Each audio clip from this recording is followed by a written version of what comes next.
나는 방두식.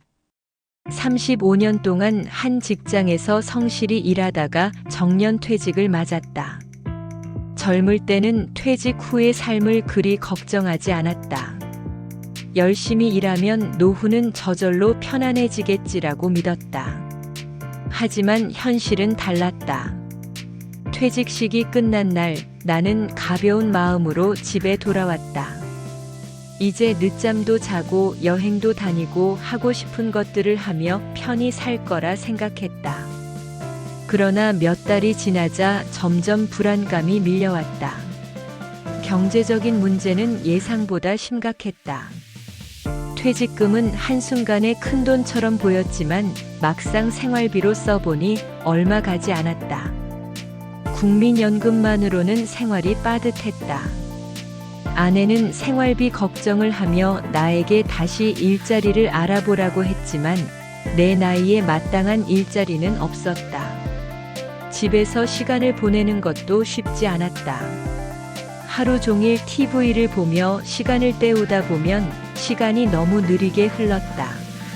동네 친구들을 만나려고 해도 대부분은 여전히 일을 하거나 손자들을 돌보느라 바빴다. 결국 혼자 시간을 보내는 날이 많아졌고 무료함과 무력감이 나를 잠식해갔다. 아내와의 관계도 변했다. 예전에는 아침마다 출근을 했기에 서로 간섭할 일이 없었지만 이제는 하루 종일 집에서 함께 지내야 했다. 아내는 내가 가만히 있는 걸 못마땅해 했고 나는 그런 잔소리가 점점 신경에 거슬리기 시작했다. 작은 말다툼이 점점 커지더니 결국 아내가 한숨을 쉬며 말했다. 당신 이렇게 살 거야? 퇴직 후에 뭐 좀 준비한 거 없어? 그 말이 머리를 세게 때리는 것 같았다. 맞다. 나는 아무런 준비도 하지 않았다. 직장 생활에만 매달리면서 정작 퇴직 후를 어떻게 보낼지에 대해서는 깊이 고민해 본 적이 없었다. 그러던 어느 날 퇴직 후 오랜만에 만난 동창이 내게 충격적인 이야기를 들려줬다. 그는 나보다 한 해 먼저 퇴직했는데 요즘 경제적으로 너무 힘들어 대리운전을 하고 있다고 했다. 두시가 우리 나이에 할 수 있는 게 많지 않더라.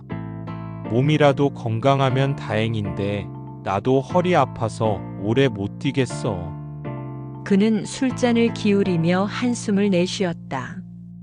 그날 밤 나는 좀처럼 잠을 이룰 수 없었다. 나도 머지않아 같은 상황에 놓일지 모른다는 불안감이 엄습해왔다. 하지만 지금이라도 늦지 않았을까? 과연 나는 퇴직 후 남은 삶을 제대로 준비할 수 있을까? 나는 다음 날 아침 일찍 집을 나섰다. 그동안 아침에 늦잠을 자며 무기력하게 지냈던 내 모습이 떠올랐다. 이대로는 안 되겠다는 생각이 들었다. 나는 먼저 도서관에 가서 퇴직 후의 삶에 대해 다룬 책을 찾아 읽기 시작했다. 그리고 인터넷을 검색하며 퇴직자들이 어떤 준비를 했는지 조사했다. 가장 먼저 떠오른 것은 경제적인 대비였다. 퇴직금과 국민연금만으로 생활하기 어려운 현실을 깨닫고 나는 추가적인 수입원을 마련해야겠다고 결심했다. 처음에는 나도 대리운전이나 경비 같은 일을 해야 하나 고민했지만 내 건강과 생활 패턴을 고려했을 때 적합한 일을 찾는 것이 중요했다. 나는 우선 재무 상담을 받아보기로 했다. 상담사는 내 재정 상태를 분석한 후 생활비 절감을 위한 방법과 소규모 투자에 대해 조언해 주었다. 그중 하나가 정부에서 지원하는 노인 일자리 사업이었다. 다양한 직종이 있었는데 나는 지역 도서관에서 독서 지도 봉사를 하는 일이 눈에 들어왔다. 글을 읽고 가르치는 일은 내게 보람도 줄 수 있을 것 같았다. 경제적인 문제를 해결하는 것과 동시에 나는 하루 일과를 다시 짜보기로 했다. 일정한 시간에 일어나고 가벼운 운동을 하며 하루를 시작했다. 오랜 취미였던 등산을 다시 시작했고 같은 취미를 가진 모임에도 나가보기로 했다. 처음에는 어색했지만 나와 비슷한 나이의 사람들과 이야기 나누며 공통의 관심사를 찾는 과정이 즐거웠다. 아내와의 관계도 개선하려고 노력했다. 집에서 마냥 시간을 보내기보다는 아내와 함께할 수 있는 활동을 찾았다. 요리를 배우기 시작했고 가끔은 직접 만든 음식을 차려 아내에게 대접했다. 함께 산책을 하며 대화를 나누는 시간도 늘려갔다. 처음에는 어색했지만 조금씩 관계가 부드러워지는 것을 느낄 수 있었다. 시간이 지나면서 나는 점점 퇴직 후의 삶에 적응해 나갔다. 이제는 하루하루를 무기력하게 보내는 것이 아니라 계획적으로 생활하면서 보람을 찾고 있었다.